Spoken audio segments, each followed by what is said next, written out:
राधे राधे महाराज जी। महाराज जी, क्या देह त्यागना भी प्रारब्ध हो सकता है? अर्थात भागवतिक ऊर्जा से भूल चूक में प्राप्त की बुद्धि एवं अहम को भी नष्ट करना प्रारब्ध हो सकता है? देह त्याग का मतलब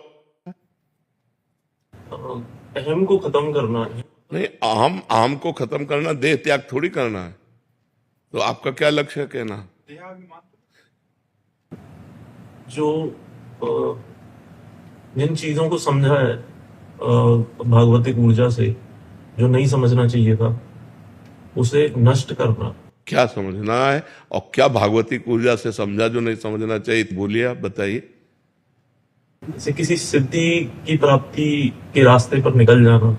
अरे भगवान की भगवत ऊर्जा से जो स्थिति होती है वो जगत मंगल के लिए होती है। वो अपना मंगल और दूसरों का मंगल करती है। उसे नष्ट करने की सामर्थ्य तुम्हारे में कहाँ गई? क्या ये प्रारब्ध हो सकता है कि अब जो इस शरीर में जो मैंने चीजों को समझ लिया है? क्या समझा है मुझे भी तो बताओगे? कृपा करके 4 लोग और सुनेंगे कि आपने क्या समझा है। जैसे महाराज जी, कि सब कुछ लीला है, कि कुछ भी लीला के परे नहीं है। हाँ, जो मैं हूं वही यहाँ पे है। हाँ। तो मैं जब दुख दे रहा हूं या मुझे दुख मिल रहा है, जी। नहीं, दुख मिल किसको रहा है? जब इतनी ऊंची बात कर रहे तो दुख की संज्ञा किसको है? आत्मा तो नैनम छिन्दन्ति शस्त्राणि नैनम दाति पावका न चैनम क्लेदेन त्यापो न शोष्यति मारुता। अग्नेयास्त्र में सामर्थ्य नहीं कि जला सके, वायुआस्त्र में सामर्थ्य नहीं कि उड़ा सके, वरुणास्त्र में सामर्थ्य नहीं कि उसे भिगो सके। तो दुख कैसे स्पर्श कर सकता है? दुख है क्या? भ्रम। किसको? किसी को दुख नहीं। दुख भ्रमात्मक पुरुष को होता है। जब ये ज्ञान हो गया कि जो मैं हूं वही तुम हो और वही सारा जगत है, तो फिर दुख कहां है? विचार करके देखो, कहां दुख है? आप कहते हो मैं उस विचार को नष्ट कर दूं, किसको? कौन सी स्थिति है? लेकिन उसके रास्ते में जैसे आप बताते हैं कि जब भगवतिक भगवत प्राप्ति के रास्ते पर जब चलते हैं तो संसार के दुखियाले की जब ये अनुभव, सुनो, अभी तुम बच्चा हो, जब ये अनुभव हो जाएगा कि जो मैं हूं वही तुम हो, वही सारा जगत है, तो जड़ चैतन्य सब कुछ भगवत स्वरूप है। अब रास्ता कहां रह गया? वो तो पहुंचा हुआ पुरुष है।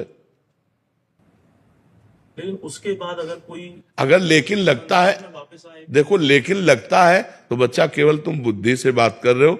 स्थिति पाई भर की नहीं है। स्थिति के अंतर्गत जब बात आती है तब ये नहीं होता है। अभी उस स्थिति को प्राप्त करने की चेष्टा की जाए तो फिर बात की जाए। उस स्थिति को प्राप्त करने की चेष्टा करना चाहते हो क्या? तुम तो नष्ट करने की बात करते हो। वैसे नाम जप करो, भगवान का नाम जप करो और गंदी बातों से बचो। हमारी प्रार्थना, गंदे आचरण जो होते हैं उनका त्याग करो और भगवान का नाम जप करो। सब ठीक हो जाएगा, सब ठीक हो जाएगा। नाम जप में बहुत सामर्थ्य है। नाम जप में जो बैठ गया वो सब जीत गया। महाराज जी, कोई ऐसा प्रारब्ध हो सकता है जो नाम जप से और ध्यान से ना कटे, तो उसके लिए कुछ और चीजें की जाए? ऐसा प्रारब्ध नहीं होता कोई भी। इतना नाम जप कर जाए, हर प्रारब्ध नष्ट हो जाएगा, हर प्रारब्ध नष्ट हो जाएगा। जैसे हम तुम्हारे सामने बैठे, हमारी दोनों किडनी फेल हैं, थोड़ी देर बाद अभी डायलिसिस में जाएंगे। प्रारब्ध है, हम नष्ट करना नहीं चाहते, हम उसे भोगना चाहते हैं। अपने भजन से भगवान की प्राप्ति करना चाहते हैं। हमें प्रभु के विधान को देखना है। हमें अपने जप तप के द्वारा प्रभु के विधान को थोड़ी बदलना है। उसी विधान को, यदि अच्छा लाभ संतुष्ट हो, जैसी परिस्थिति भगवान दे रहे हैं उसमें मैं संतुष्ट हूं। काहू सो कछु न चाहूंगो, न भगवान से न किसी जीव से, शांत एकदम। और जो बाधाएं आती हैं वो भजन के द्वारा इतना ज्ञान होता है कि उनका निवारण भी होता है। जो बाधाओं में फंसता कौन है? अज्ञानी।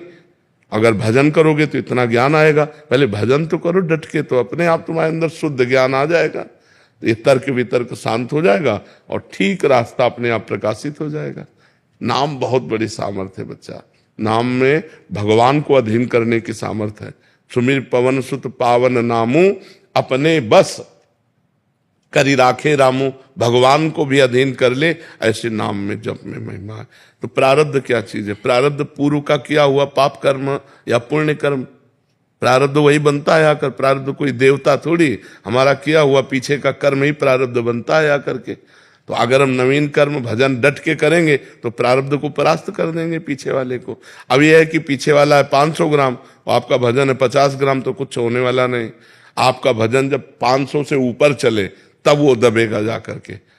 तो प्रारब्ध के अनुसार जब भजन उस कोटि का हो तो प्रारब्ध नष्ट हो जाए। अपने लोगों को भजन चुन्न पुण्य है और प्रारब्ध पहाड़ की तरह वो दबाए डाल रहा है, तो माला चलाते हुए भी उसको कष्ट हो रहा है, वो चिंता हो रही है, उसको शोक हो रहा है, क्योंकि प्रारब्ध बहुत प्रबल है। तभी तो कहते बहुत होश में रहना चाहिए।